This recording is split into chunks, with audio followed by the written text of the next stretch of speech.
Flag, and the flag is in the corner here. I pledge allegiance to the flag of the United States of America and to the republic for which it stands, one nation, under God, indivisible, with liberty and justice for all. By way of announcements, I would ask that you join with me in a moment of silence. We have lost a lady from among us, Marion Morrison, wife of the town moderator, and that passing occurred far too early. Let's just take a moment to remember her and her legacy to us.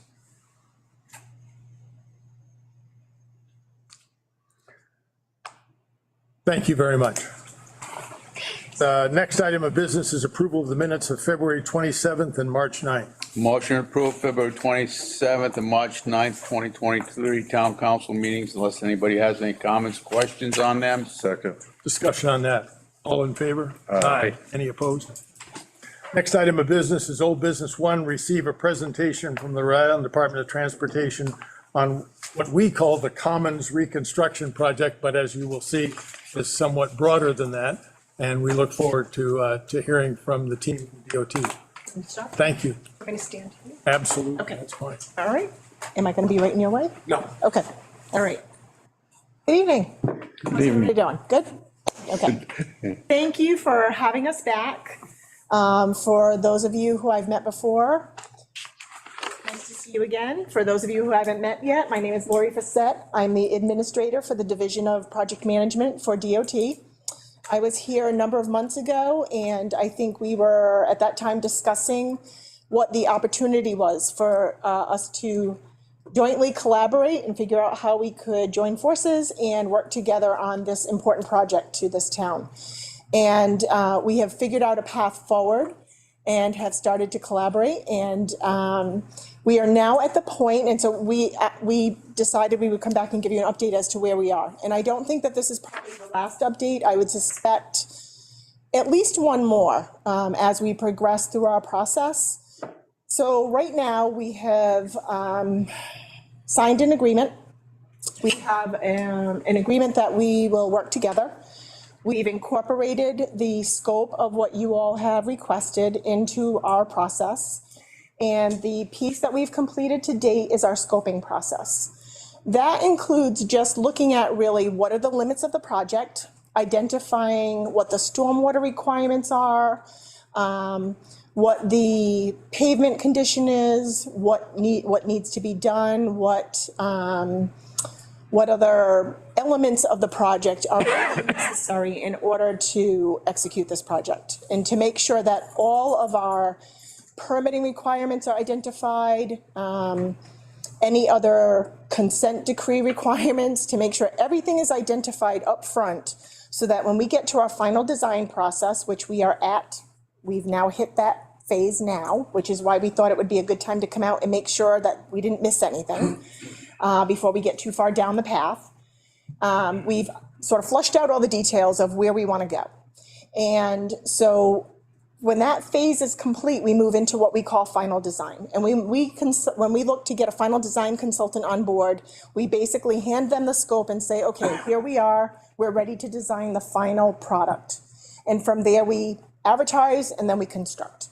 We now have our final design consultant on board, and we actually invited our design consultant to be here tonight so that they could be available to hear what you all have to say. If you have any comments or concerns, we want to make sure we hear what you all want us to hear. And I also asked the staff that are now assigned to the project to also give a short presentation of where we are to date. So you have about maybe 6 slides of seeing what information we've put together, and it will give you just a framework for where we're going. But I think the most important thing we wanted to accomplish tonight was to hear from, if there was anything significant from you all once you've heard our information of where we are at this point. If there's something critical that we've missed, we want to make sure we hear that. And then I think as we progress through the process, we'd like an opportunity, if it's okay with you all, if you're amenable to it, to come back and say, okay, we're probably a few months away from advertising, and we'll have much more detail at that point. If you don't want us to come back, we won't be offended, but I just wanted to offer to you that we are happy to do that at any time, to make sure that everybody stays in the loop. Good? Good. My sense is that we'll take you up on that offer. I figured you would. I usually don't have too many towns say, no, don't come back and tell us anything. So if that's good for you, then I think I'm going to introduce my project managers. So in the front row, I have my 2 project managers that are assigned to this. So Dave Capalbo and John Fontana are my 2 project managers that are assigned to this, dedicated to this project.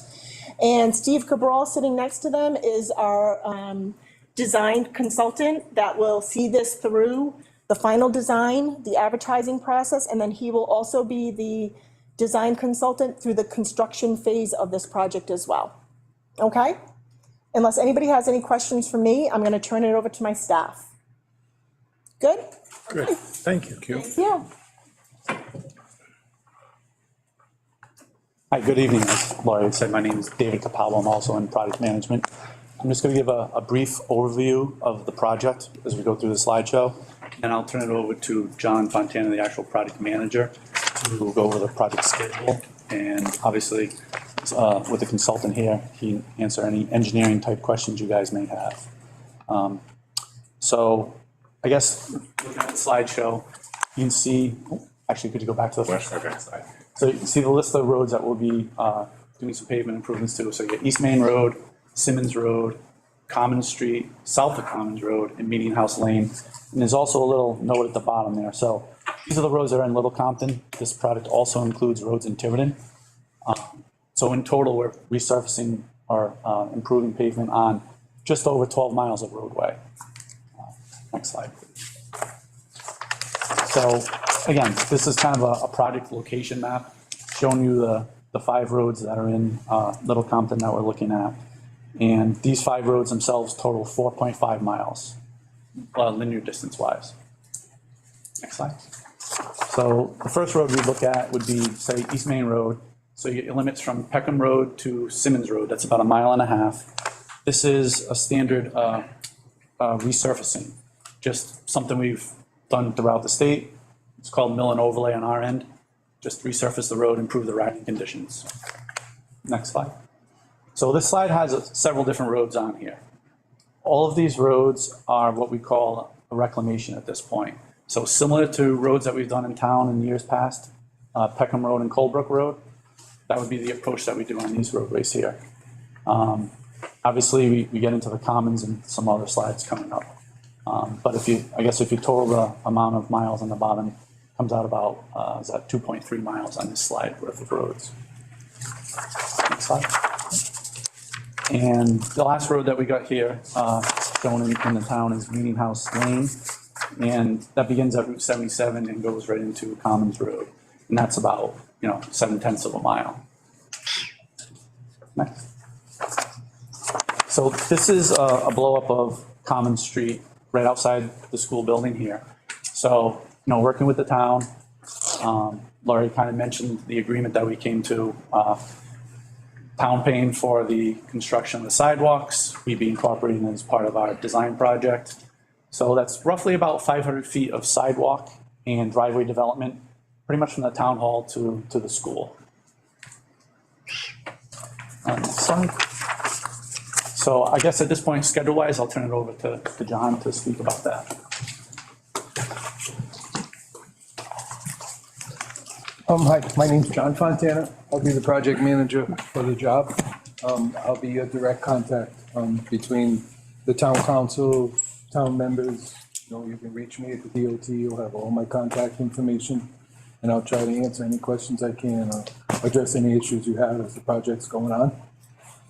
Schedule-wise, we are going to begin final design, which we call winter of 2023. We are in that phase right now. That's why Steve is here from Crossman Engineering. He's going to be our final designer. What we call advertise the project is when we go out to bid for a contractor to come and do all this paving work and the sidewalk that we're going to do in the town commons. That'll take place in winter of 2024. We'll come here in the spring, ready to start construction with our contractor in the spring of 24. And our plan is to complete construction and be out of town in fall of 2025. John, those years are calendar or fiscal years? In other words, when you say full, Those right there are calendar years. does it count fall of 2025 for completion? Okay. Our construction season typically runs, we open up April 15th, close up December 15th. So somewhere in that range, depending on, I think once we get closer and tweak when we're actually doing particular work, a lot of pavement work would be temperature sensitive, so there's calendars around that. We have to be sensitive to that. So that will be, as we get closer, we'll be able to. Yeah. So this project's gonna take 2 paving seasons to get done. Yeah. Jonathan, could you go back to the picture? Sorry. If you So you're calling Common Street, both those streets on that V, on the Pikes Peak. You've got Common Street where the school and the basketball court is, and you have it more south here. So that's one street going, that's Common Street. So you mentioned East Main Road is gonna have standard resurfacing. Common Street is gonna be reclamation. So I'm wondering what reclamation is.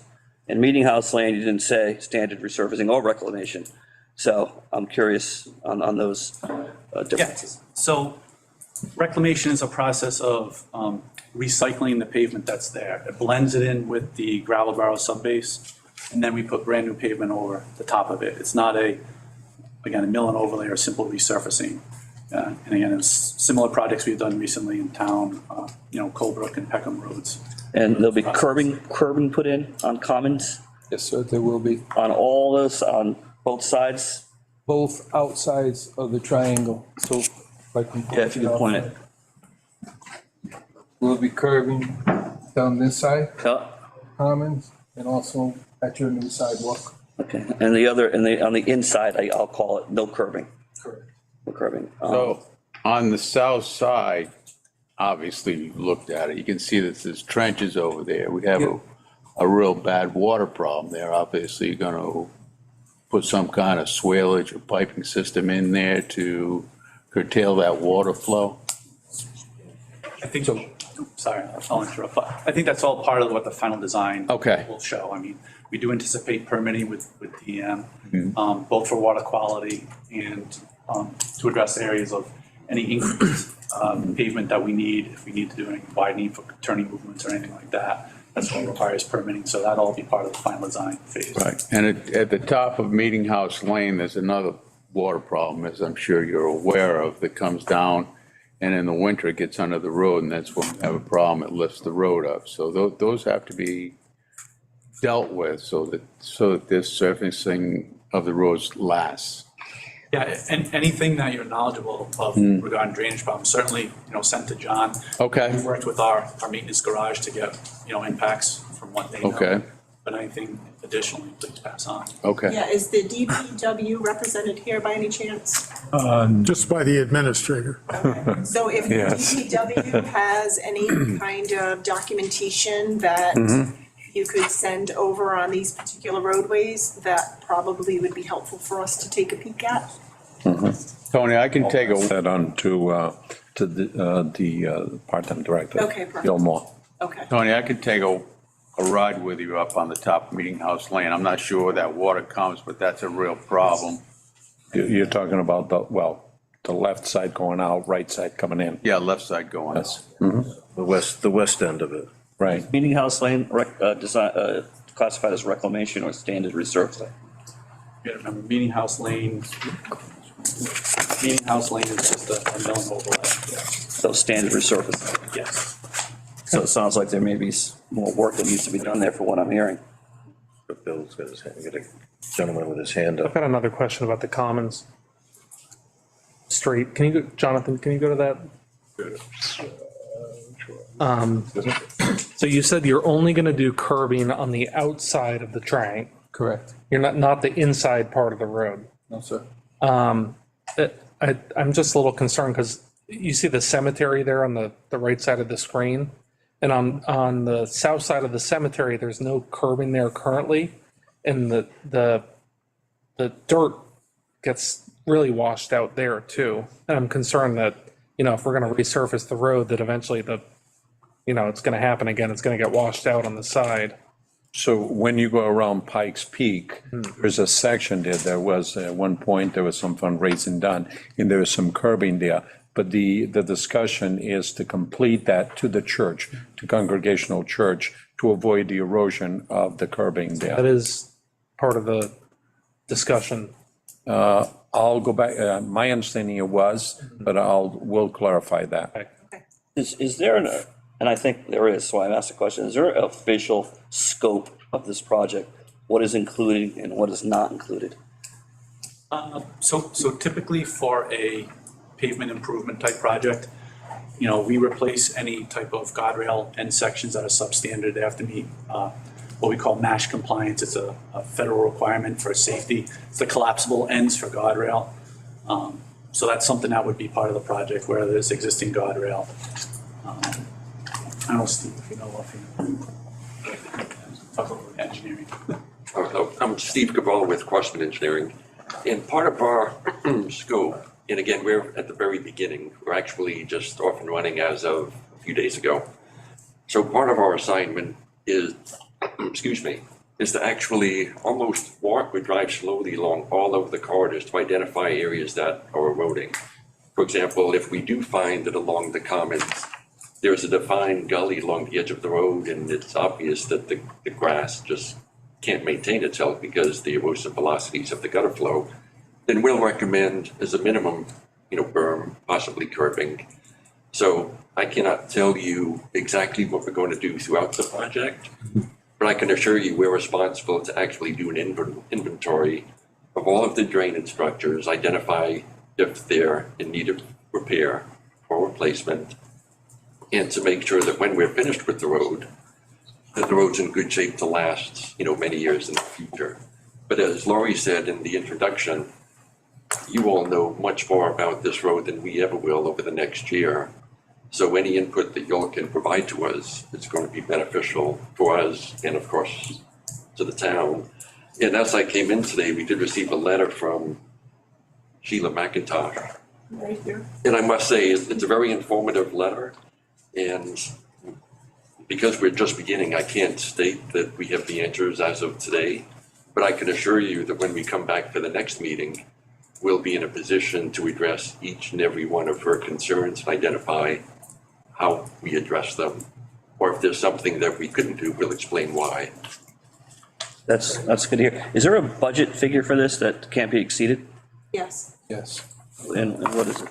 So the total cost, this includes the work in Tiverton as well? Yeah, the 12 miles, sure. This is a $30 million project. So if you go and you get all of our insight and what we know about these roads and you do all these things, and it runs over $30 million, what happens then? Who pays for that? There would be work that wouldn't be completed. If it's not within the initial scope, so in our 10-year plan, we have a basic scope that's listed. So it's pavement preservation is the title of this project, right? So it Right. falls within our pavement group. So the primary focus of this project was to repair the pavement on these particular roadways. In addition to that, we talked about adding sidewalk. If there's additional work that is needed to be done, I would certainly have a conversation with Tony and say, there's either infrastructure in the area that needs to be done. We're gonna open up the roadway now. Do you all want it fixed and you want to include it as part of it? And would you all be willing to pay for it?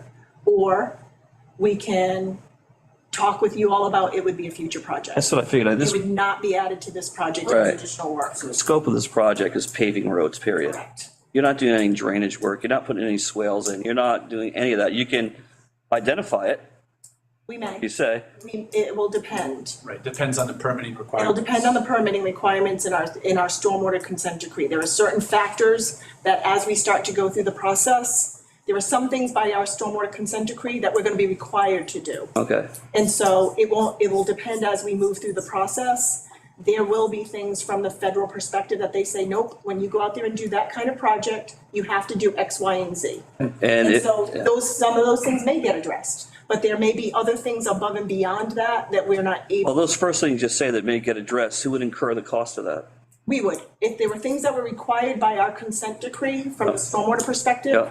we would have to bear those costs. But anything above and beyond that would be betterment or something that would be addressing your the town's infrastructure outside of the scope, that would be a conversation that we would have to decide whether it would be a future project or it'd be something you all would want to address at this time. What would be a specific example of something that's is over that, like you just Like described? a betterment, Yeah, if you have, Did one, we just put power under the road. that's a betterment. Yes. Yep. Street lights, if you want a street lights, landscaping, you want a street tree, that type of stuff. Or even power lines, if you wanted power lines and they needed to be moved and you said, well, we want to put them underground and versus you putting them back where they were. And you said, the town wanted to say, we want some redundancy and we don't want to have to worry about power outages, we want to put them underground. You're moving them, you should just put them underground, well, we're not going to bear the cost of that, it's a betterment. Those kinds of things. Or even there are, so if you have, I don't know if you have town water, I'm assuming you do. But if you have town water, we don't. Oh, you're lucky. Okay. If you have town water, or city water, whatever it is, if you, no, we are connected to what? No, Well, it's all wells. Okay. we have a reservoir. Connected to any of it. Okay. there's some well water. Except for this street. So, do you have sewage? Are you? No. Everybody's individual? Okay, so you're all like me too, I don't feel bad then. Usually if towns have infrastructure, they have a water lines, we're running into, a lot of towns have old water lines. We go out to repave, that water line is under our roadway, and they'll say, that's an asbestos line. If you go over that, you're going to damage our old 30-year-old asbestos line, and we're nervous about that, so you have to replace it. And we said, I'm sorry, that's your line. If you want us to repave your roadway, you've got to figure out how to replace your own infrastructure. We do not replace towns' utility infrastructure. We're nervous about various things, but that doesn't happen to be. But that would be a betterment, yeah, so that would be a betterment that we would not participate in and that we would have to figure out a solution before we would be able to move the project forward. But that would be an example. Yeah, Sheila. So the example that Gary brought up at the top of Meeting House Lane, where the water is coming up along, it's not in this, Comes up through the road. on the western end of Meeting, comes up in the wintertime. It has to notice a sheet of ice, it's really dangerous. That would be something that you would address. We'll evaluate it to find out why, we don't know yet, because we're still at the early stage, we don't know. We don't know why, where it comes from, what the issue is, or what the resolution would be, so we need to walk through all the steps during the design phase. We'll have a better solution or a better answer to that when we come back. And how far will you go in determining what the issue is? Oh, fine. So if it's a drainage problem, usually it's going to be groundwater that's seeping upward. Yeah. So if that's the case, there are two options. One, you create, say, swales along the side of the road to lower the water table, or you have to install an under drain. So depending upon the scope of the work and the budget, we're going to identify what should be done to improve it, but as Laurie said, the scope's limited. So if there are certain things we can do, we're definitely going to do it. And of those two options, which would be the ones that you could do and what would be the one that we'd have to do? It depends on the, Depends on how much money you have. Yeah, it's The scope of the work, still the too engineering, early to they know the have to answer. diagnose we don't know if these areas are wetlands or we're not able Right, to. so we can answer that when we come back, but that's, like I said, it's still early in the process, but we wanted to hear all the areas in the project limits of where you're concerned. It seems like Make what, sure that we go back and look at those areas to make sure when we come back, we can answer your questions. what would be important then is that we assemble a comprehensive list of the Yeah. things that we know to be issues. Yes. And you would then tell us after reviewing it, these can be considered, these can't, and Yeah. have that back and forth. So I think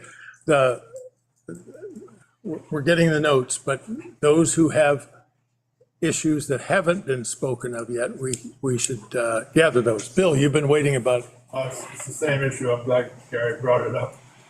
The west end of Meeting House Lane slopes downward. Halfway down that hill, there's a spring right in the middle of the road. That, I'm glad to hear it can be addressed by putting something under the road, maybe to get the water, keep it from coming up through. But the real problem It's the top of the hill. The water shoots out of a septic system, not a septic system, but a basement. Old Acres cellar is pumped out on that road all winter long. It turns to sheer ice. I've gone down that hill and I slide sideways. And if you slide sideways at the bottom of the hill, you end up in a 3-foot ditch. That ditch is very deep.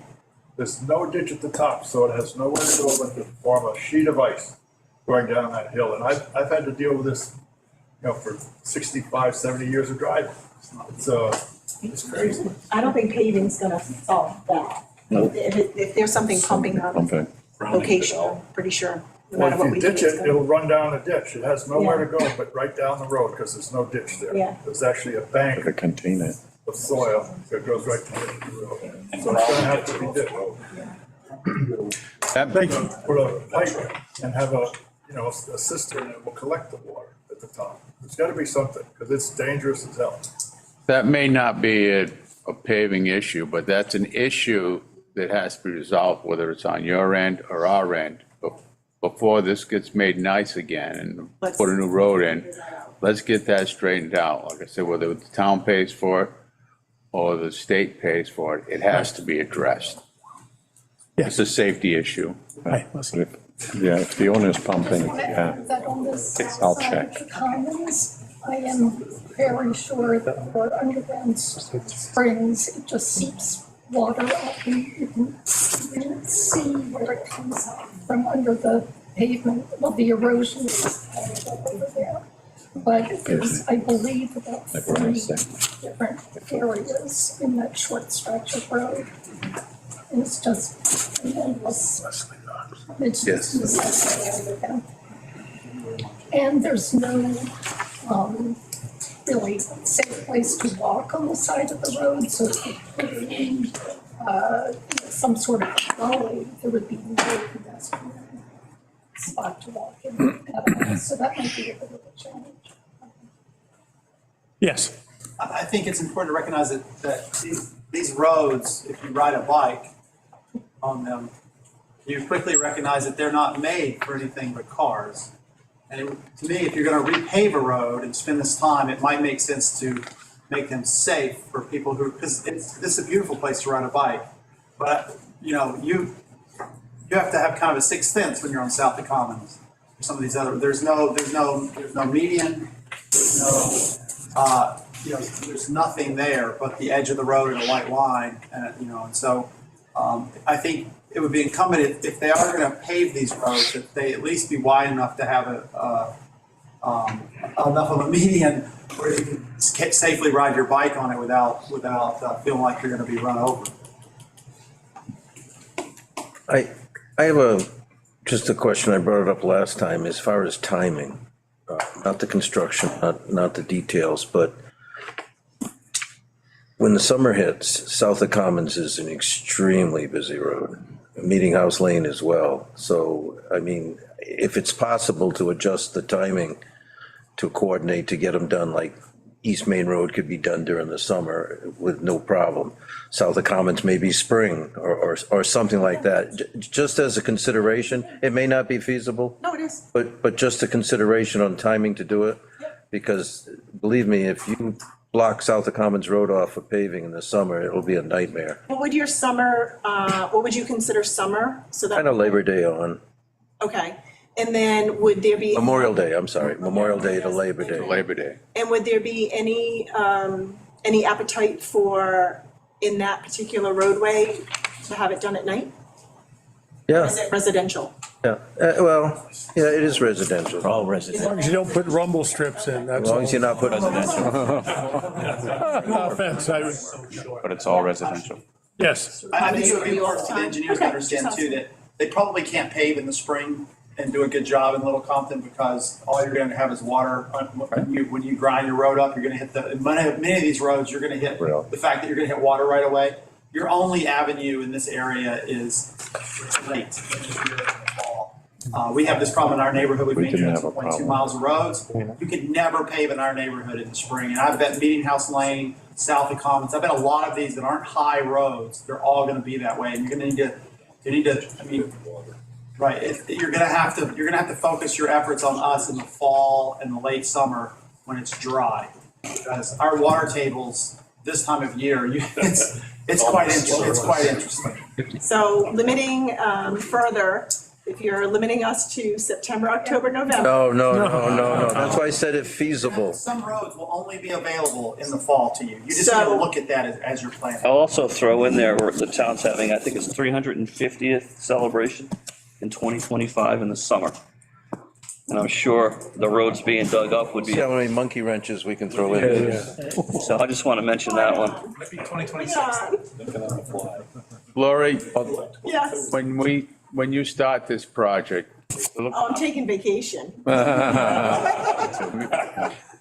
when you start, is it going to start in Little Compton and Tiverton first, or it's going to be a joint situation? We can sequence it. We haven't talked to the other town yet, but we can sequence it in a way, you know, as you're saying, we're gonna have a celebration. We could have difficulties if we do it during this part of the time of year.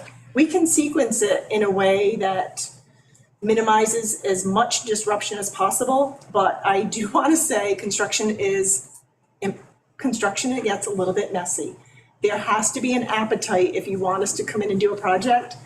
There is some inconvenience. I'm just It's gonna happen, right? concerned. We're going to do the best we can to not inconvenience to any, you know, the least amount of inconvenience that we can do. We will take as much input as possible and sequence it to the best of our ability to not impact it to the best that we can. Because if you, But the reality is we have only limited windows of when you're paving and constructing sidewalks, that work is temperature sensitive. We only have so much time that we can do that work. well, then if we're telling them not to do like commons, If you're south of saying- commons during the summer, Can't do it in the then they're doing summer. it during the school season, Can't do it in the you spring. know, so it's like, But my concern was, So I just want to make sure we just remember, if the more limitations we put, the more difficult. I would hate to think that we're going to move to 3 construction seasons. That would just be horrible for you all, because we'd all be in construction for 3 years. I really don't think you all want us out here for that long. So sometimes it's some give and take, right? We're just going to have to figure out how to work that all out together, and we'll get there. But that's why I want you to throw everything out on the table, but I also want you to know that we have limitations with the materials that we're working with as well, so that everybody understands that it's not as easy as, we just don't want you here during this time or that time. Sometimes with, you know, if there's wet, you know, as you're discussing about the wet, the pavement, there are, I'm sure in the industry, we can figure out a way to manage that, right? But I can't just sort of say, okay, we're not gonna do anything in the spring. There's gotta be some work that we can accomplish during that timeframe, and we just have to work that out and figure that out. But I do wanna know more about the celebration and how long that's gonna be and when that's gonna be. Lori, my concern was when I asked you whether it's going to be in concert with Tiverton, because I'm fearful the way money runs out, that if you do Tiverton first and Little Compton last, we might not get all. It doesn't work that way. So all our projects in the TIP are fully funded, Okay, so there's no such thing. okay. Right, and if I have my druthers, what we typically try to do, if we have 2 different areas, and depending on how we can sequence the work, which is all things that we'll look at, how can we sequence things? We may require the contractor to have 2 crews, and so maybe they'll work simultaneously, one crew in each town, in order to maximize the available, you know, the available timeframes. I don't know. We haven't gotten there yet. I don't think people, Think about it. as far as timeframes, I think we got to look at, obviously, the warmer weather's better for tarring, Yeah, okay? So I don't think, if you tell somebody that's been using South Commons Road, well, you can't use it in, you know, in July and August because the people are using it. But they say, well, if you're going to pave that, you do it anytime you can because we want it paved. So I don't think the general public's going to say, oh, no, it's July and August, don't do South of Commons. You're going to do one side, traffic's going to go by, or else they could be rerouted. If you tell people we're going to, I think they'll be amenable to any time you're gonna do South of Commons, because that's a real Well, problem. I think we do a very good job about messaging, getting the message out ahead of time, making people aware so that they can make plans appropriately, really trying to pick timing of the day. We really work between, if we're doing day work, it's between 9 and 3, so we hope it's after people are in work, it's before people get out of work, or if it's still school season, when kids are already in school, before they get out of school, so that we're not impacting to and from. We're very mindful of that because we don't want to impact that timing. So I think there's a way to work it, but we'll get there we'll continue those conversations as we move forward. Good. Go. Thank you. Last year, and I hear about the spring, however, last year we did Maple Avenue, it's 1.2 miles of road, and that was done in April. And, if you look at it, we're able to manage that. The residents were informed in advance, 3 different times we communicated with them to let them know, okay, the project's going to sign such a date and so forth. And we didn't seem to have any hiccups, and that's 1.2 miles of road. It's one of the main roads in town, and it worked out beautifully. Okay. Yes, sir. Perhaps we can anticipate the parking lot behind the school so the cuts or whatever are anticipated, or design somehow incorporates it, or at least anticipates it. Yes, that is our intention, to have that well underway before this begins. We've already had 2 meetings about that. We'll continue to move the project forward. We're talking about, to your point, to keep you informed, we have a piece of land in the back of the basketball court and behind the DPW garage. There is to be a parking lot, a municipal/school mainly used parking lot, which will remove most of the vehicles off the road into a lot back there. And so we are working on that project right now. Let's say that we wrap this up with the idea that if you have a matter that you want to make sure we convey to DOT, that gets sent to the administrator and he can parcel it where it needs to go. But let's make sure we get that list, a comprehensive list, and we can get back from you an answer that says these 5 things we've looked at and they're not possible under what we're doing. That gives us the opportunity to head off and look for another way to do it. But I think if we can be forthright with you about the things that are on our list, that's the way to make this happen. And even if they're not things that are part of our scope, but you all say, you know what, they're not part of your scope, but we want to invest and we would like them to still happen, similar to how we did the sidewalks. Yes. We could still have that dialogue and figure that out. Good point. So I just want to throw that out there. If you had an appetite for that, we could still have that dialogue. Okay. Okay? I don't want it to linger because we are in final design, but we could, for things that, if it wasn't really complex, we could figure that out. I do want to make sure, though, whoever has the most information about that celebration, because that makes me a little nervous, that somebody I'll does pass get it on. that information to me. Okay. I'll get it and pass it. Yes. I just have a basic question. When you're done with the roads, the lines are going to be painted. Yeah, and how about we have had parking lines in various places in the commons. Do you do that? There's somebody else do that. In front of the store, and commons lunch, alongside the school. Are they already existing there? Well, they don't exist anymore because they've all gone away. Oh. So you wouldn't know they were there anyway. Don't need them. Even if you have parking signs. If you paved all your road on the commons, you'd be paving halfway under Wilbur's store, just so you know. Easy. So the lines are there. The lines are on state property. So they're there, but they're faded so bad that you can't even see them anymore. If they were already on state property and they were already designated, Yeah, then we right, would if they put were them approved by back. the state traffic commission, that's one thing. Yes, they are. That might be helpful. All right. So we'll go back and look at that to see if they were already on state property and already designated, then we'll be able to put them back, but we'll have to go back. Yeah. Good point. We'll put it on, it's on the list. Yeah. And my concerns with the timing were as much for you guys as it was for the town, because the chaos that could happen when you've got all those cars backed up and you're trying to get people around. It just, Understood. I'd rather know all of the landmines coming our way up front. Thanks. So we can just come up with the best plan possible for all of us. thank you very You're much. all gonna get the calls, but so are we, right? You'll get the calls for people that are unhappy, but we're gonna get them too, and I wanna have as few calls as possible. Good. That's my goal. Okay, sir. Thank you very much. Thank you for such a comprehensive report. There we go. Good. Okay, thank you so much for having us, and like I said, anytime, or when we get further along, we'll let Tony know, and then, if you want us to come back, we will. All right. Great. Thank you so Thanks much. again. Thank you, so Lori. much. Thank you. Okay, thank you. Next item of business is the draft amendment to the current dog ordinances to be reviewed and considered. I emphasize reviewed and considered. This is not an approval session. We're not trying to get to a final answer. We're getting feedback. I think there we go. This is my feeble attempt in short notice to create a PowerPoint that you can refer to if you don't have a handout in front of you, but we'll work our way through.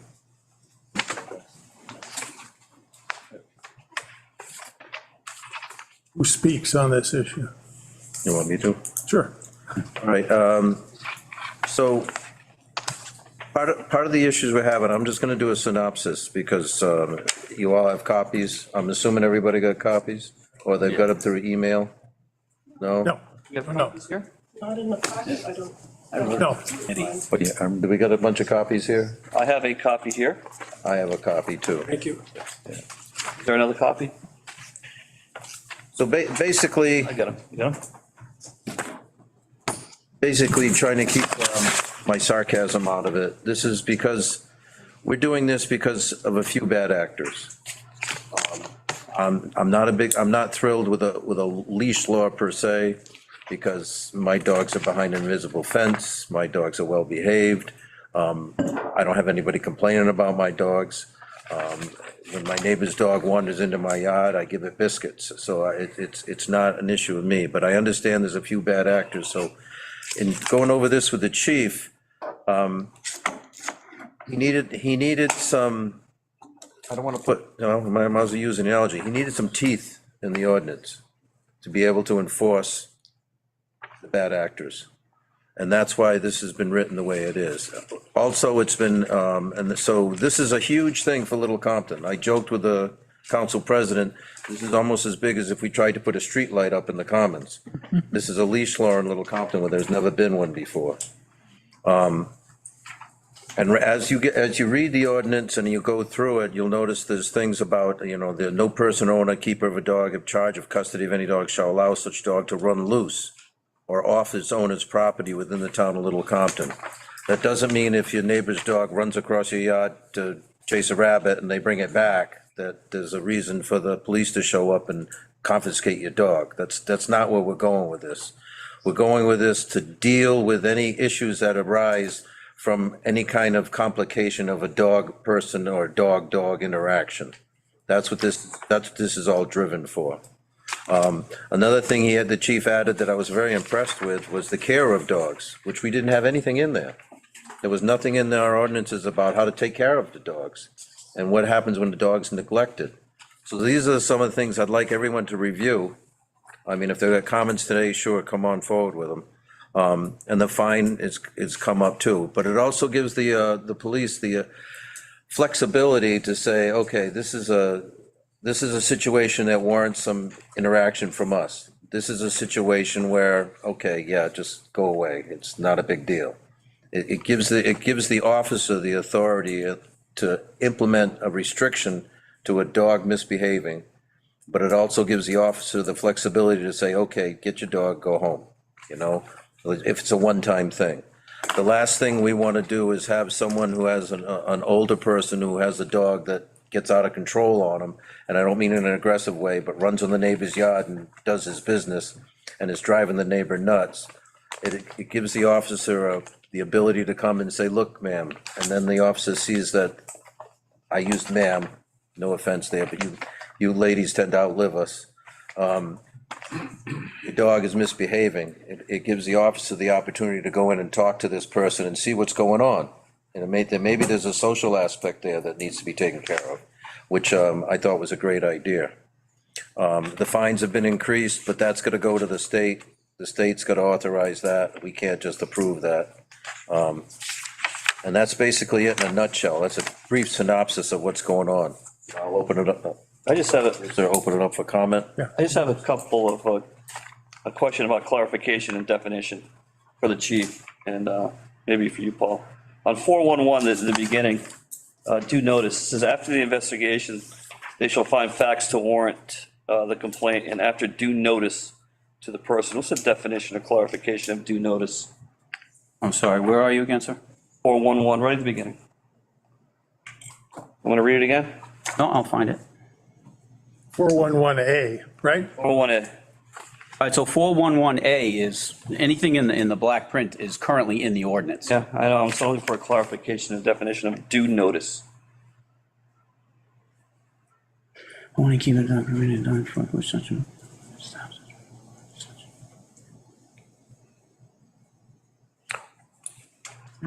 Okay. After eviction, they should find facts, warrant the complaint, and after due notice to the person owning or keeping such up. They're just going to be, I think due notice is just the actual fining or the complaint itself that brings a fine forward.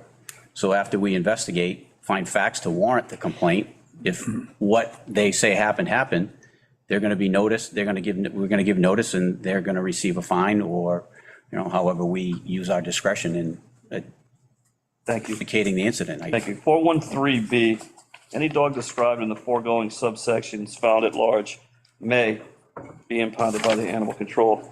Just a clarification of may. I'm sure there's a few of them.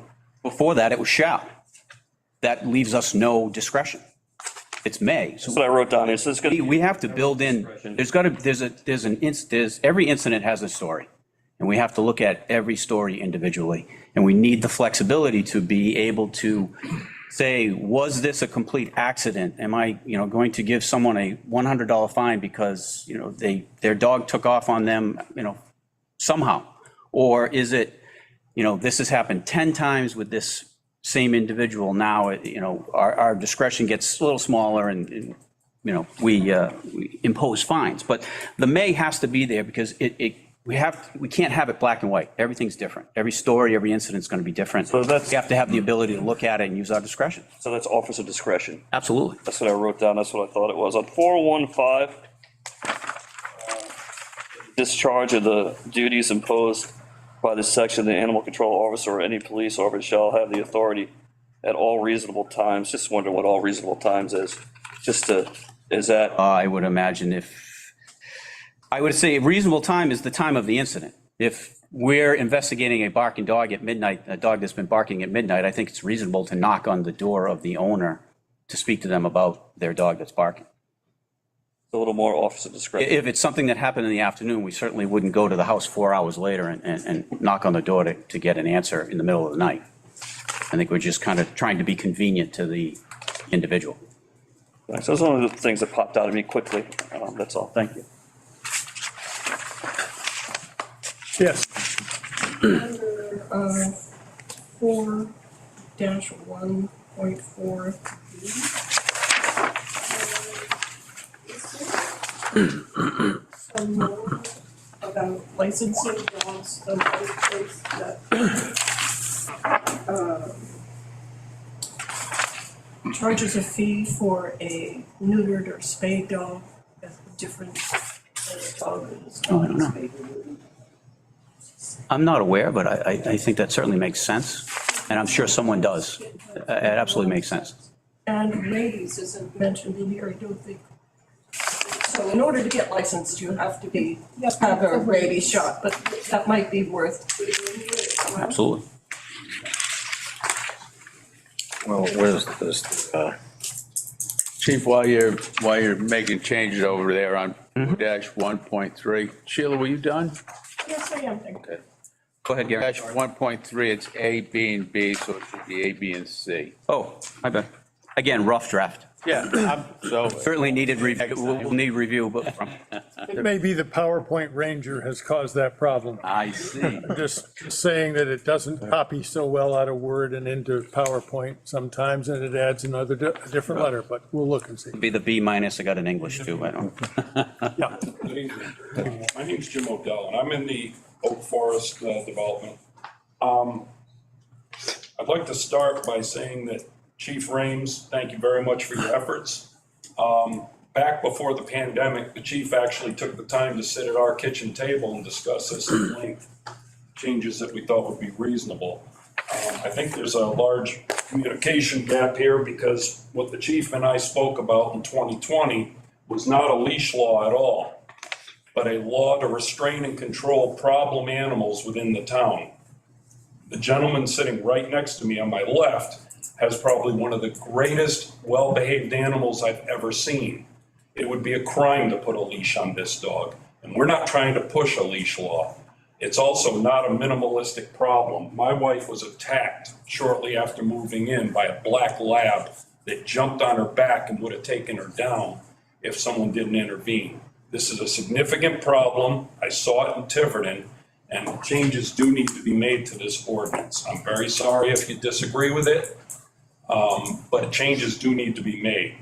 The chief and I discussed at length that this would not affect all animals in town. There's no reason for it to affect all animals in town. If your animal is not a problem, this will not affect you at all. However, fines do need to be increased beyond what is recommended in here as a deterrent to animals that are a real problem. God help the animal that attacks my grandson. I want to say that I think the fine structure needs to be put more in line with what other communities charge. And I think $100 mandatory first offense fee is more in line with what many other communities have put into effect in recent years. There was a woman mauled in Tiverton. Her animal was killed. She was in the hospital for months with hundreds of stitches. It's a miracle she didn't sue the town of Tiverton, because if you do not have a protective ordinance in place that protects the citizens, make no mistake, the town of Little Compton can be named as a liable defendant in a lawsuit. I also want to say, It's pretty much the average. looking through this, besides the fees being mandatory, animals that continue to offend and are not brought to bear or under control, there are approximately 14 communities in the state that insist on problem animals having liability policies that are in force, in effect, and uncanceled to run year-round on animals if they're going to be permitted to go out in public. Approximately 14 communities have this right now. Tiverton's one of them. The reason for this is if a person is badly injured, there is a mechanism in place so that they don't have to pay all their medical expenses out of pocket. And by the way, make no mistake, state law says if your animal goes after and attacks a person, the person that owns the animal is already liable by state law to cover all medical, personal property, and other expenses that have been egreged by the person who was attacked. I can go further, but we're going to have a public hearing on this, so I don't want to take too much of your time up. But make no mistake, this is not a minimalistic problem. There might have been 111 registered complaints, but I guarantee there were over 500 offenses. There were more than 100 in our neighborhood last year that I know about personally. And this isn't dogs running across the street. This is children being attacked, elderly people being attacked. Dog was mauled on Sakonnet Trail. The woman, I don't know if she filed a complaint or not. She's now in the process of putting the dog down from the attack. This is not a small problem. If your animal is a controlled animal, what we talked about, the chief and myself and my wife, this doesn't affect animals that are well-behaved and controlled because they wouldn't be required to be leashed or restrained. I don't know if the chief remembers that conversation, but that was one of the first things we discussed, was this wasn't going to affect all animals, only problem animals. So in effect, this is not a leash law. This is a restraining and controlling ordinance for animals that are a problem and a nuisance. That's what we're looking for. We're not looking to leash every animal in town. That's unreasonable. Thank you.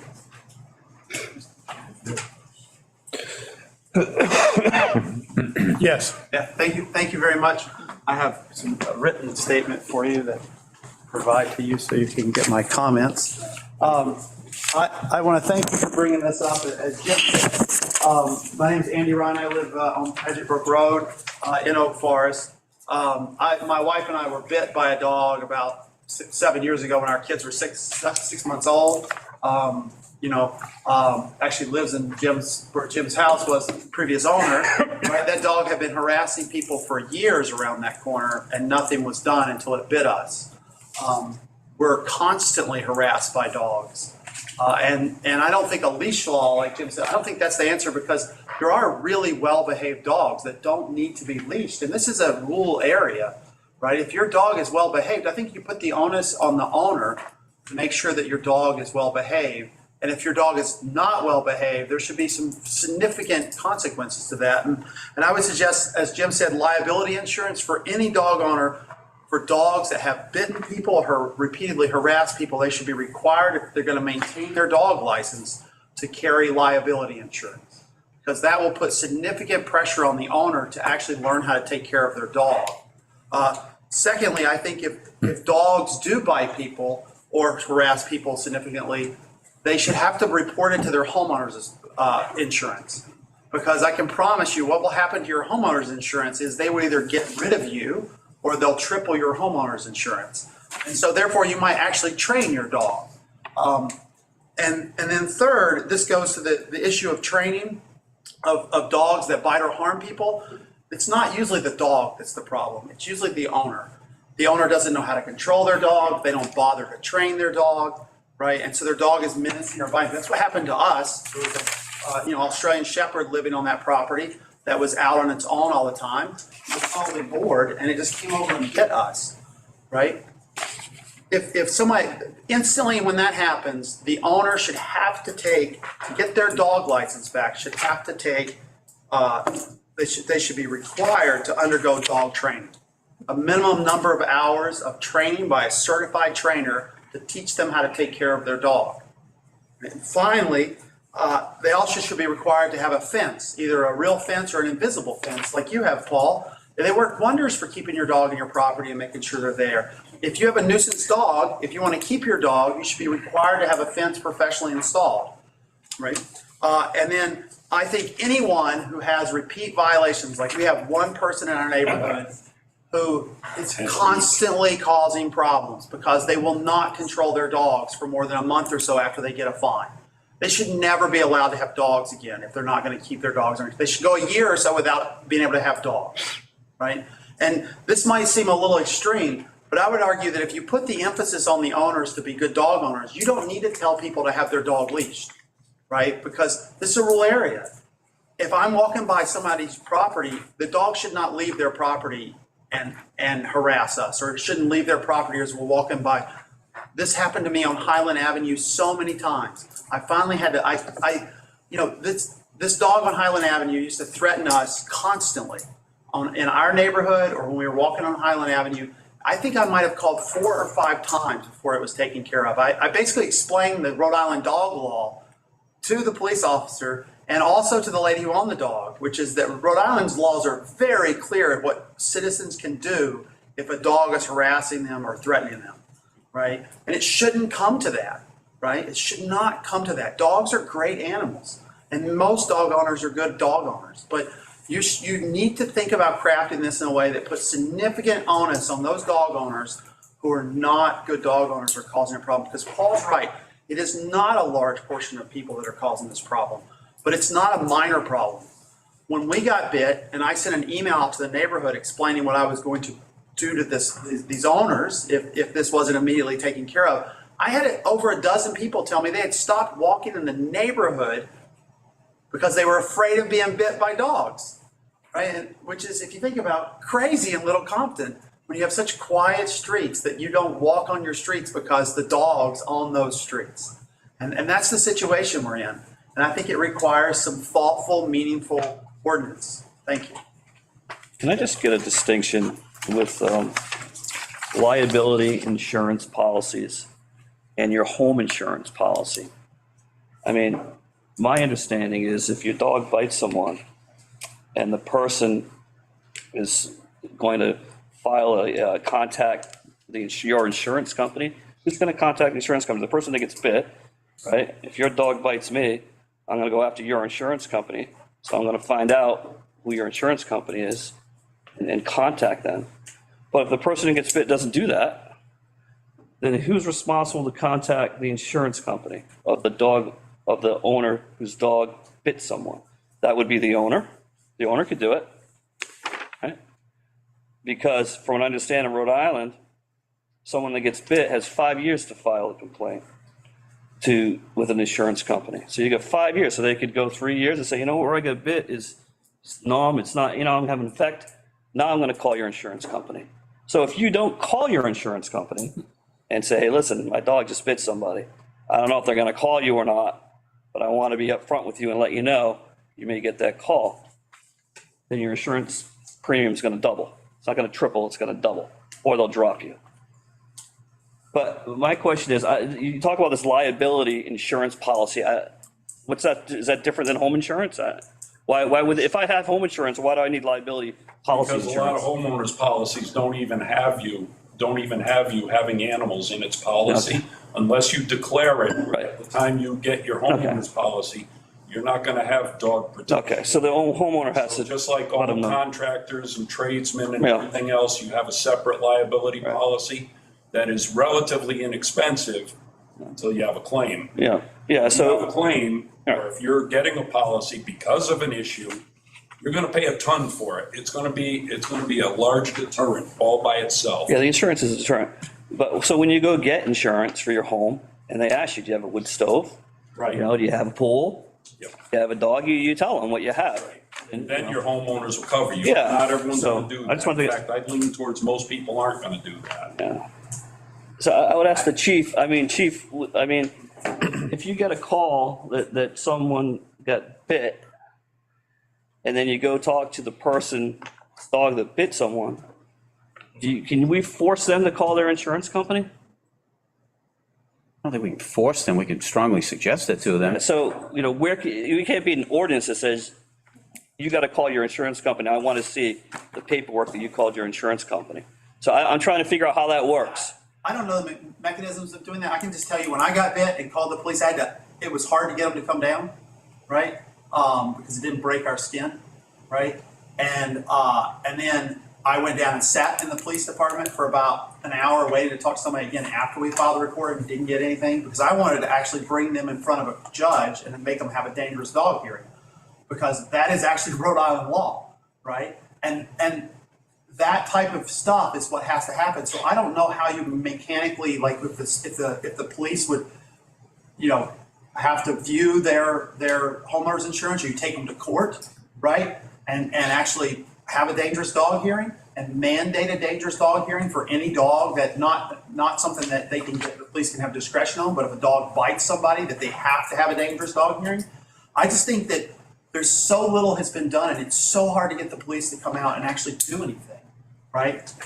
It's very difficult. They don't want to come out. They literally told me several times, we don't like coming out and killing dogs. You guys have a dog problem down there, right? And it just needs to be, the onus needs to be on these owners that are not responsible dog owners. They shouldn't be on me to call 4 or 5 times to get the lady on Highland to have her dog not threaten my kids' lives. I just want to stay on the insurance thing real quick. I understand what you're talking about. But can we write in this ordinance, if your dog bites someone, that we need proof, the police need proof that you contacted your home insurance company? Absolutely. It's been done in many other communities, including Tiverton. See, It's a requirement in the ordinance for dogs with multiple offenses.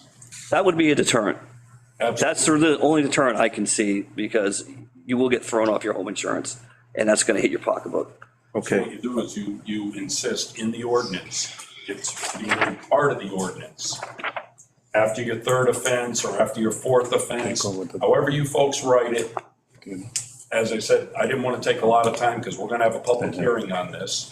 But it needs to be a requirement in the ordinance. That's absolutely critical. If your dog's a well-behaved dog, you're never going to get there, so you got no gripe about it. Well, I would say. If your dog is a problem, Yeah, I would say that, it needs to be done. dogs are animals. You never know what an animal's gonna do. Correct. You don't know what an animal's gonna do. But a You can't be, well-trained dog is well, going to behave. you never know. It's an animal. A dog that's not trained. It's an animal. You never know what's gonna happen. I'll be quiet. Okay, so Sheila, I'm sorry, sir. Go right ahead. No, I Sheila? was gonna say, if you don't own a home and you don't have homeowners insurance, then that idea isn't gonna work. It is, because it's a separate liability policy. If you have that policy, if you're a renter and you get that policy. No, ma'am, we're talking about a separate liability policy, not part of your homeowner's insurance. Okay. If your dog has several complaints, bites or attacks of citizens, then a requirement would be on that I got it, ordinance I got it. to have a policy separate beyond any kind of homeowners or anything else. They generally require, most of the communities I saw, the requirement was a $100,000 policy naming the community in which they reside as a second insured to cover in case of catastrophic injury or damage. I would probably piggyback on renters insurance, that rental people, renters. We got a gentleman wants to make a comment over here. I'm sorry. Go ahead. Homeowners insurance, if you own your home outright, you don't even have to have homeowners insurance. So I'll bet you there are people in town don't even have homeowners insurance. Right. That's another issue. But, and 3 years ago, I got bit by a dog myself. And I was foolish enough not to call the police. And I should have, because then I found out the dog was not inoculated, did not get his shots. I went after the owner, had her pay for my doctor's visit, but I should have called the police. And then last year, my dog on a leash got attacked by another dog who ran out from a yard, unleashed, and this dog has caused havoc in the neighborhood, attacked my dog. I had to get on my knees, grab this dog, and throw the dog off my dog. Now, I could have gotten attacked by that dog. So I firmly believe it's not as isolated as you think.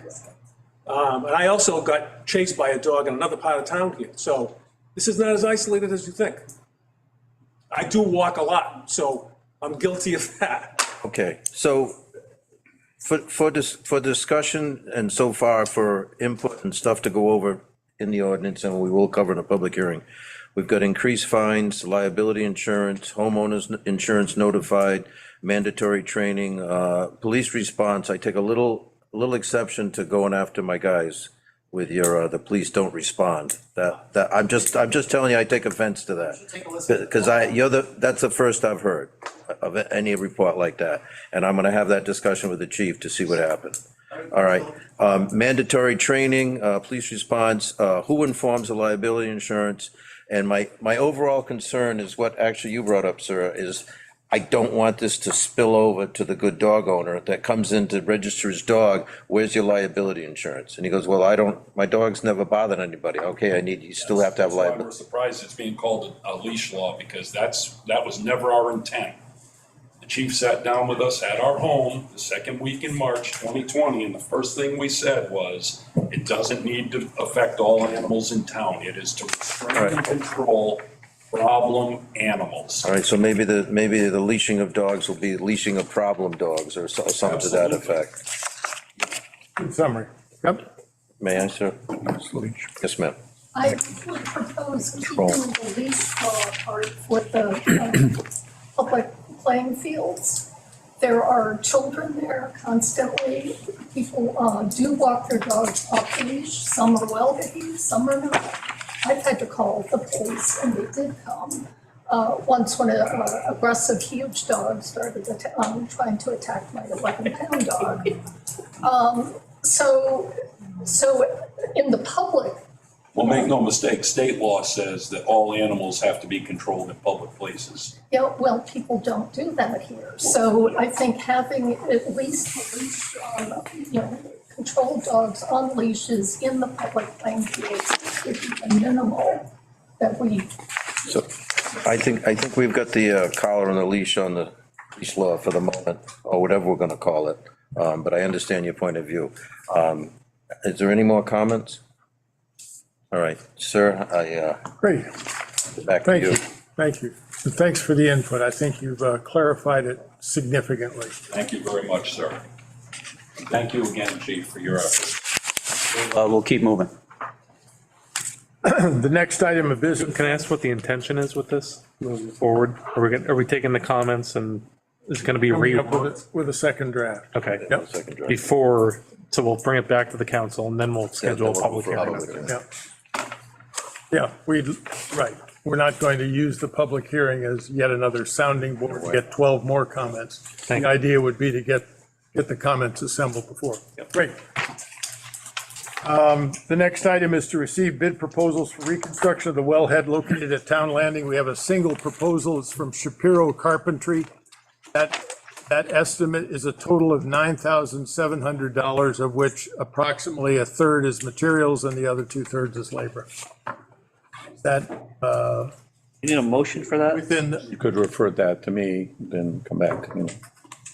Motion to refer to the town administrator to make sure it fits within the realm of the project I'll or second scope it. of the project. and the budgeted figures. Second. The motion is made and seconded to refer the matter to the administrator. Any discussion? All in favor? Aye. Any opposed? Thank you. The next item of business is a request from Jim Block to update solar on town roofs, that is, town building roofs. I will try as hard as I can to be brief. But the reason I'm coming back is that there's a fair amount of new information. And I'm a little bit concerned that there has been some misinformation about this that has filtered through the community. It's like sun. Most important information to know is that about a month ago, the town requested an expert opinion in order to decide whether the three bids that were received were the appropriate. The recommendation of the town was to go with Newport Renewables. We received a preliminary recommendation from the expert 2 weeks ago, and then a final recommendation today. And it's pretty clear that the expert has endorsed the recommendation of the town council to go with Newport Renewables. Now, the second thing that we learned, which I must admit I should have figured this out, is that the contract that the town has signed with a company in Warren to purchase credits for power limits the size to some extent of the amount of solar panels we can put on town roofs. To that extent, we have looked pretty carefully at the options. And if you look at the first page, highlighted in yellow, it seems quite clear that the ideal solution, or the best solution for the town, is to only put solar panels on the school roof. Now, the economics associated with putting town power on its, just on the school, are really pretty striking.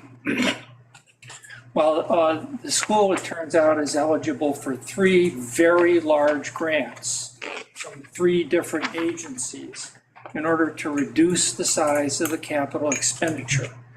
So while the contract for the school would be about $500,000, the state will pay $75,000 of that.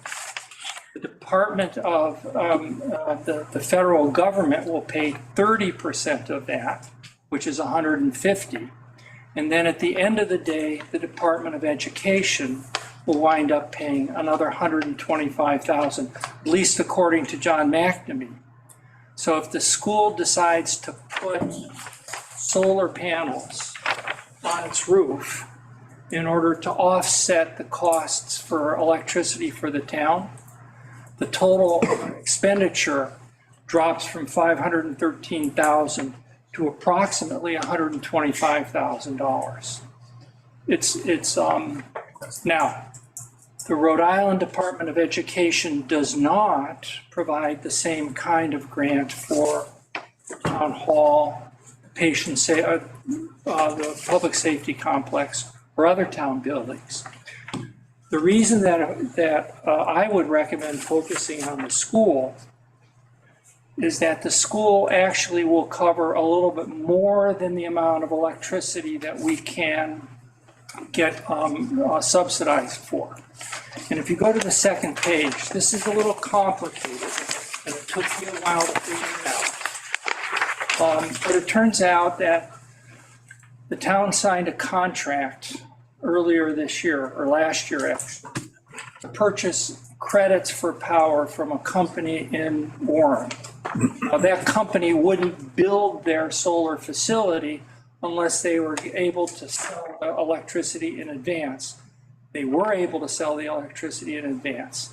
But in order for the company to persuade the town or in other towns to buy the electricity, they had to give us a discount. And they actually have given us a pretty substantial discount.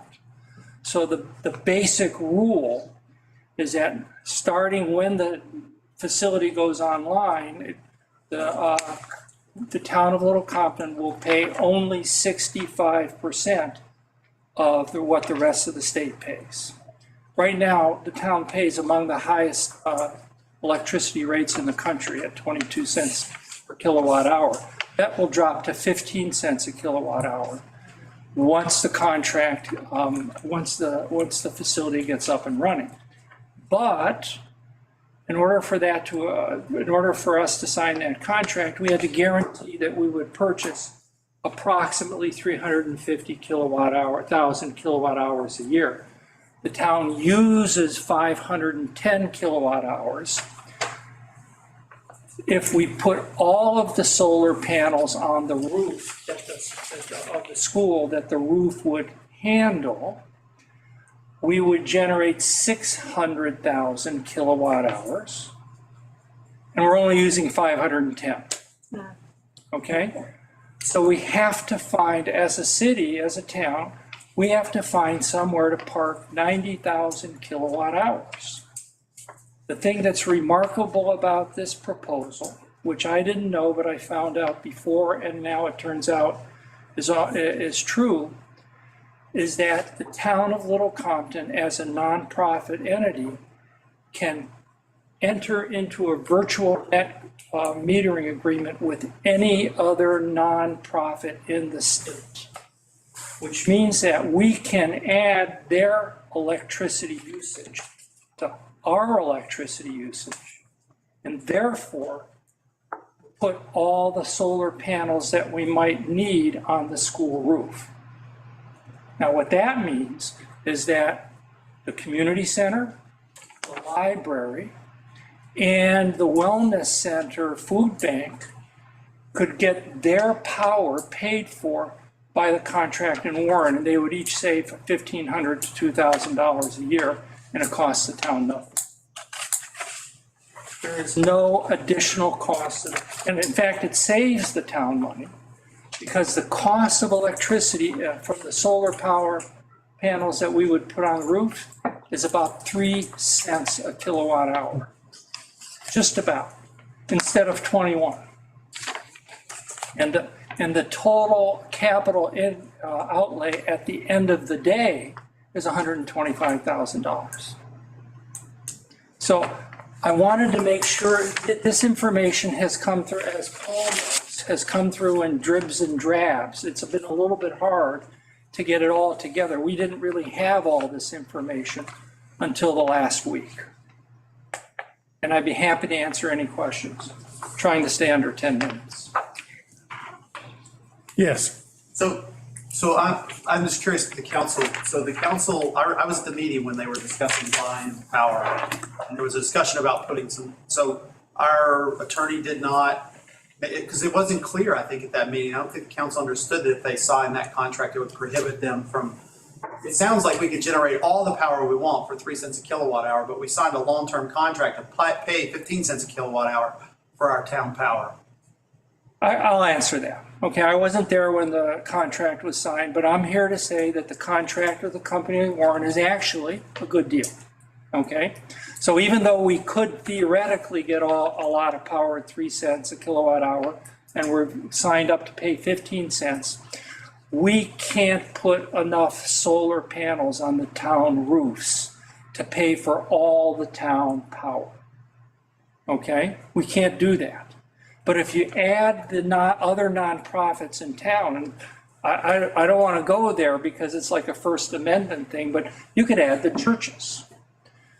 The power from Warren will subsidize the power that the town can't generate because there isn't enough square footage on the roofs to generate all the power that the town would need. So that, by the way, is, I think, fortuitously, a very good deal for the town. So what's the next step? I think that, I'll tell you what the next, what the consultant said, is that this is a little complicated, okay? In order to, what I don't know how hard it is to get the library to become a virtual net metering group with us. I don't know what they have to, hoops they have to go through, but the company does. And so what the consultant recommended in his recommendation is that we pick the company that we had already thought was the right one and tell them to figure out how to make sure that we abide all the rules. Because there are some people in this room who don't always abide all the rules. My first concern is that we have a clear picture of our capital investment for the coming year. We've got a financial town meeting at which we're going to put forward a capital plan. That capital plan has a bunch of things in it that we have. We're going to need to front money. I acknowledge that we're going to get, in the end, rebates and rebates, I guess I'd say it that way. Is that accurate? Rebates or whatever, yeah, whatever the grants, some are grants and some are rebates. So I think we need to know what it is we have, I'll call it in liquid assets or assets that we can invest.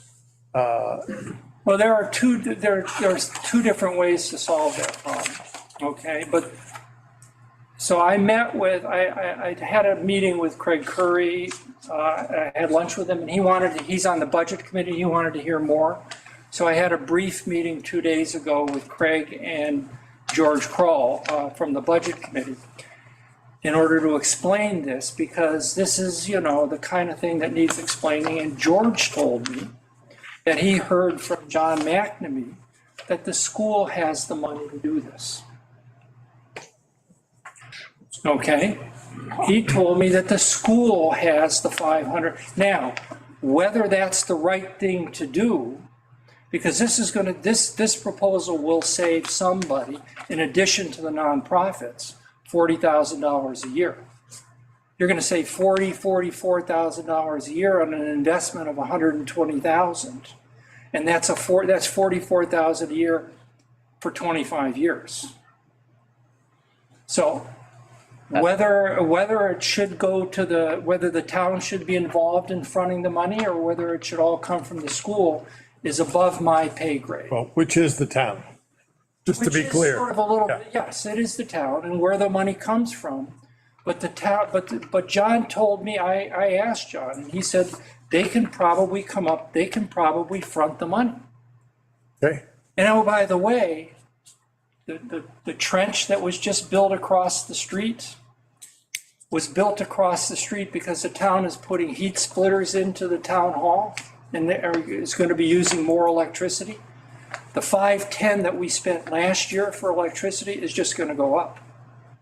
No question. I would like to hear from John McNamee where there's $500,000 sitting in the budget to front that. I was a chairman of the school for 4 years, and I've never seen $500,000 sitting in our capital budget. So I would be interested to see. Now, he may be saying, a portion of it coming from 3 different pockets. Yeah, so I can, I'd like to get a better understanding of that.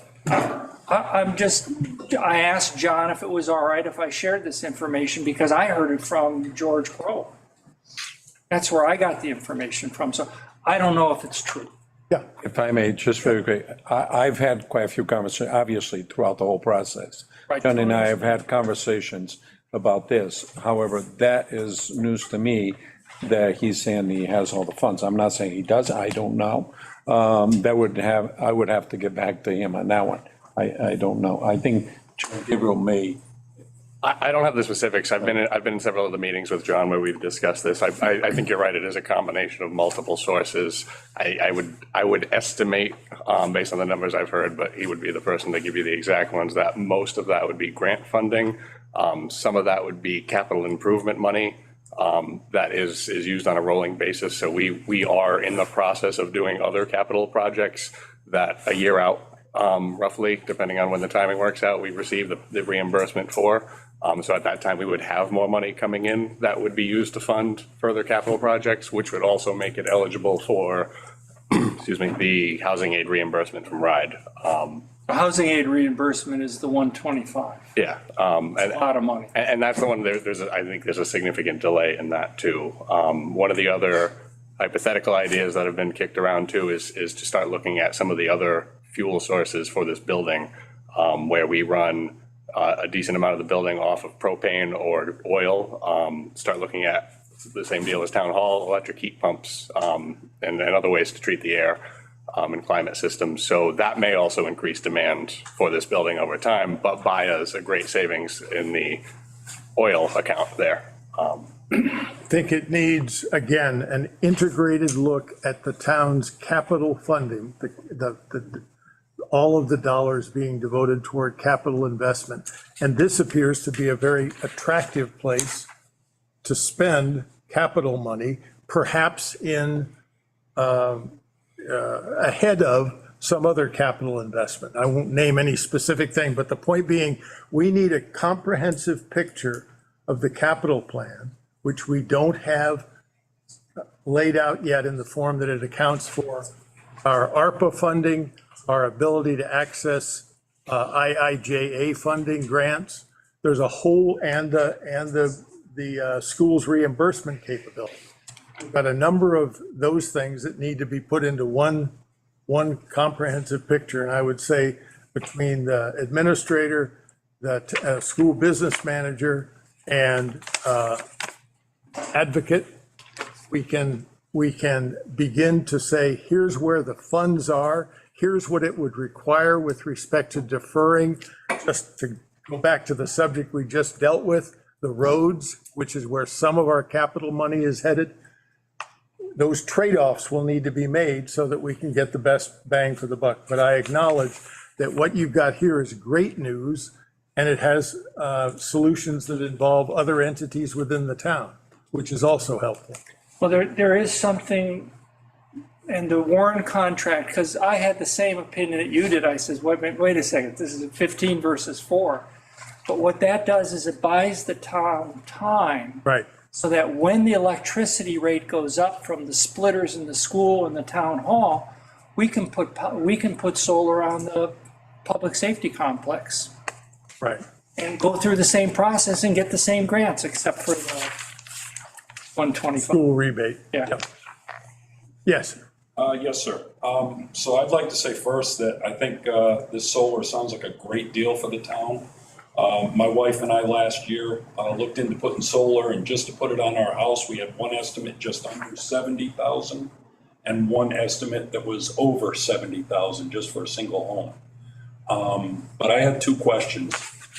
The first is, you're looking at your generation of 600,000. Is that the maximum that those panels is going to generate, or are you taking into account the climate, the cloudy days and such? In other words, are you looking at the top of what it can generate, or are you looking at approximately the 60 to 70%, which is more standard to what it will generate? It turns out that all of the bidders calculated the megawatts per hour. Yes, sir.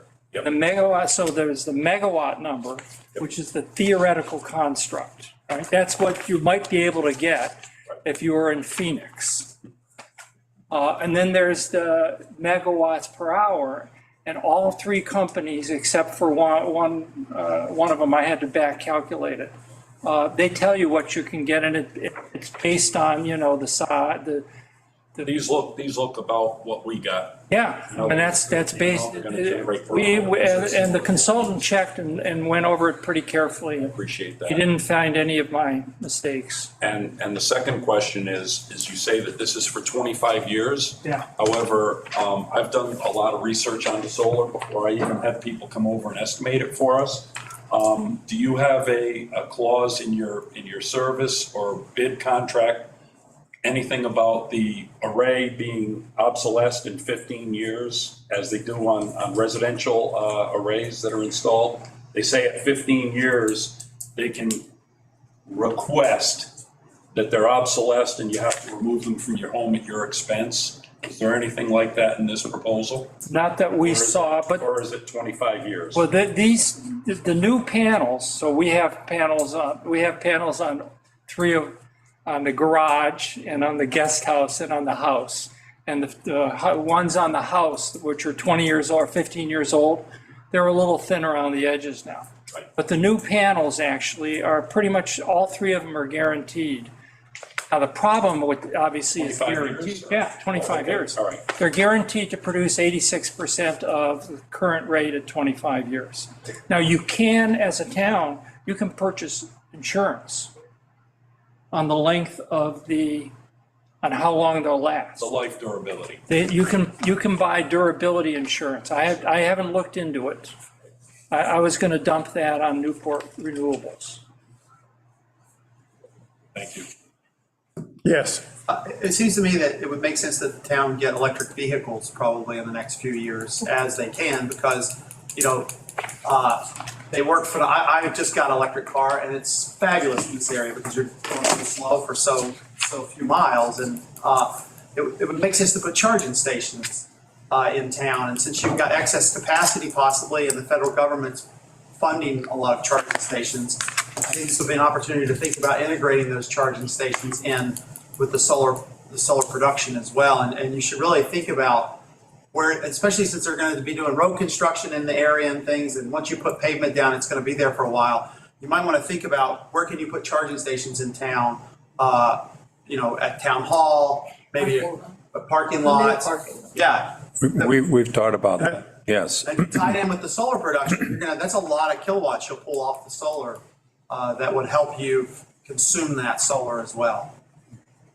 There's no question that if we do this right, it's going to be a role as we increase electricity, as we increasingly electrify the town, we'll be able to put more panels on more structures at the right time and at the right price.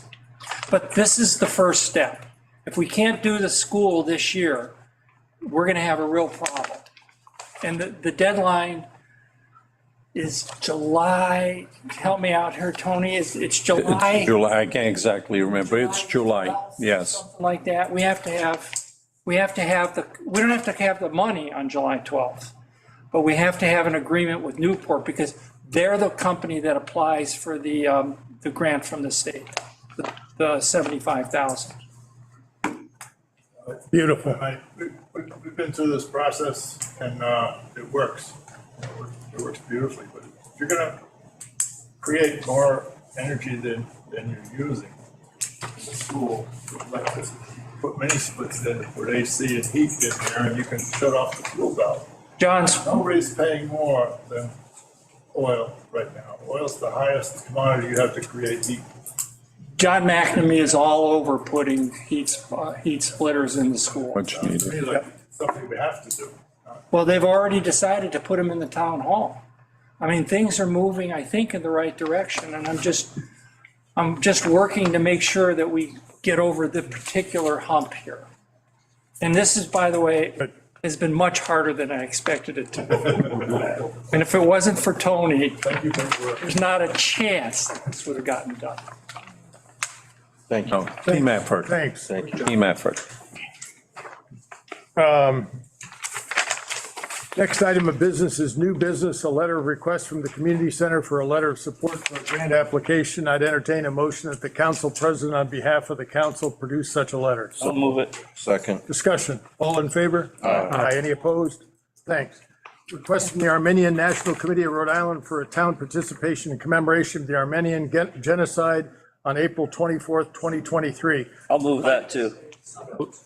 Got to support the resolution. What are you moving? Support it. Okay. I would, Well, can we be more specific? I would propose that the motion, as it was last year, be that that was endorsed by this council, that it be in the form of a proclamation of town support for the Armenian genocide remembrance. Is that consistent with your motion? I'll withdraw my motion. I'll make that motion. I'll second it then. I'll note that that's not the request. What is the request? The request is to fly the Armenian flag at Town Hall on April 24th. If you could, they said. If you could, yes. And as we know, we had an enormous debate over what flies from the town hall. There is no reason that we should go there again in this process of flying an Armenian flag and truly honor the people that are being requested without town debate. Does that seem fair? Sure. I don't understand what you're saying, but that's fine. Why would we want to fly a flag from a pole that we've just finished a months-long debate about the American flag being on that pole and only the American flag? We did a proclamation last year for that very specific purpose, because that's what we wanted to do, is to honor the Armenian request, not through a debate. Okay, that's fine. I'm just saying that they're not asking for a proclamation. It's very clear in their request what they're asking us to do. I'm just noting that. Very good. Motion's made and seconded.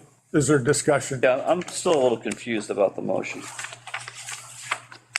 The motion is to honor the Armenian request And we're going to do that by a written resolution. by a proclamation, Proclamation. which is exactly what the state does and what they did last year. So the state also flies the Armenian flag.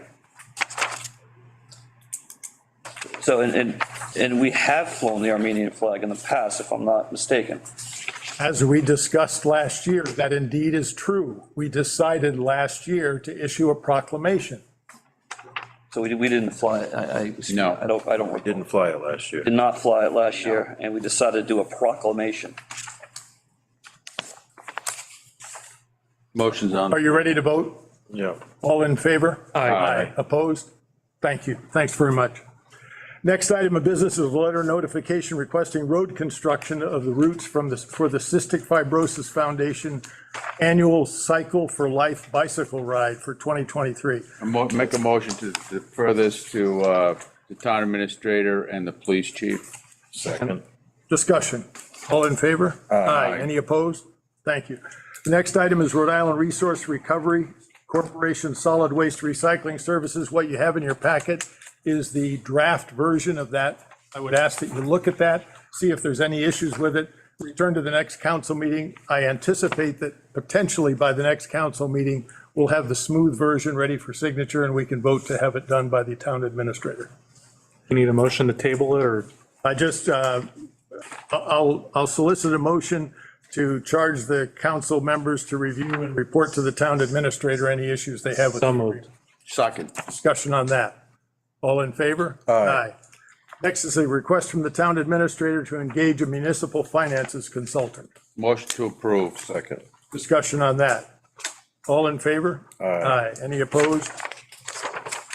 The next is a request from the administrator to produce a draft RFP for work on Town Way under the Municipal Resiliency Program. Motion to approve. Second. Discussion. Just have a discussion. Yeah. Whenever Don Maderas is in the room, I always learn something, so it's nice to have him here. This is a question. So Don, you're gonna write the RFP, is that what this is saying? I wouldn't phrase it that way. What our scope, as we understand it, is to analyze the existing drainage issues out there, prepare a design to basically control erosion, mitigate stormwater erosion, and to prepare a design that comports with the goals of the municipal resiliency grant, and at the end of it, we would be preparing, yeah, I guess we would be preparing an RFP at the end of it for the actual construction of the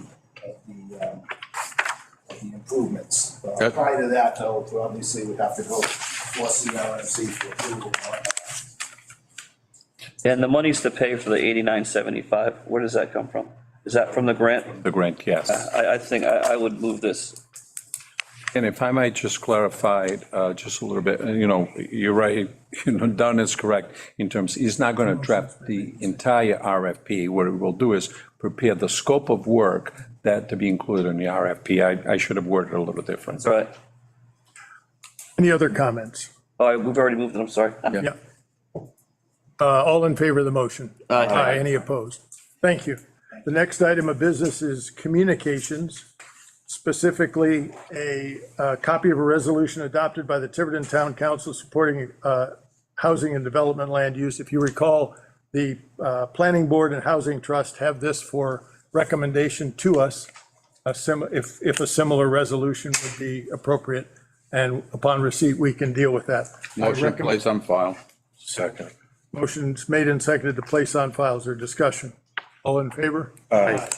The next three are a copy of resolution adopted by the town of Warren regarding their home rule charter, a copy of resolution from Warren in support of housing development and land use, which is the same answer as the first one, number one, and then a copy of a resolution by the Warren Town Council requesting an amendment to a specific Bristol Warren Regional School District. I recommend that items 2, 3, and 4 be placed on file. So moved. Second. Discussion on that. All in favor? Aye. Aye. Any opposed? Thanks. The next, number 5, is a copy of a resolution by the Warren Town Council in support of the League of Cities and Towns legislative priorities. This is something that we can do, if you wish, in order to signal our inclusion. We are included. I did vote for this to be part of the League's legislative priorities, but if you wish, we could give them an additional resolution. Motion to make a resolution that we support this. Second. Done. Motion's made and seconded to craft a resolution in support of the Rhode Island League of Cities and Towns legislative priorities. Any further discussion? All in favor? Aye. Any opposed? Nay. Nay. Okay. Was that a nay from? Mr. Patrick. McHugh. Yeah, thank you. Number 6, a copy of resolution from the town of Warren in support of enabling legislation authorizing tax amnesty periods for municipalities. Motion place on file. Second. Discussion. All in favor? Aye. Any opposed? Number 7, a copy of resolution from Boroughville Town Council's commitment to environmental, social, and governance investing. Place on file. Second. Motion is made and seconded to place on file. Discussion. All in favor? Aye. Opposed? And a copy of resolution from the Hopkinton Town Council in support of a House bill that is an act enabling medical assistance relative to human services. Specifically, it's private ambulance companies, which I believe would be not in our. Motion place on file. Second. Discussion. All in favor? Aye. Any opposed? Thank you. The remaining item is the payment of the bills. Motion to pay the bills. Second. Discussion on that. All in favor? Aye. Opposed? Thanks. With that, thank you very much for your attention to this. It's been a action-packed and informative discussion. I'm grateful for the fact that we've gotten a few things across the finish line and a couple of others teed up.